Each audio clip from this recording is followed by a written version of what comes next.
নমস্কার, আমি একটি আবৃত্তি বলতেছি।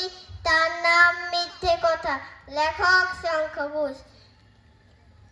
লোকে আমায় ভালোই বলে, দিব্যি চলন সই, দোষের মধ্যে একটু নাকি মিথ্যে কথা কই। ঘাটশিলাতে যাবার পথে ট্রেন ছুটেছে যখন, মায়ের কাছে বাবার কাছে করছি বকম বকম। হঠাৎ দেখি মাটির মধ্যে চলন্ত সব গাছে এক এক রকম ভঙ্গি ফোটে, এক এক রকম নাচে। ও মা দেখো নৃত্যনাটক, যেই বলেছি আমি মা বকে দেয়, বড্ড তোমার বেড়েছে ফাজলামি। চিড়িয়াখানের নাম জানো তো? আমার সেজমেশ্বর। আদর করে দেখিয়েছিলে পশুরাজের কেশর।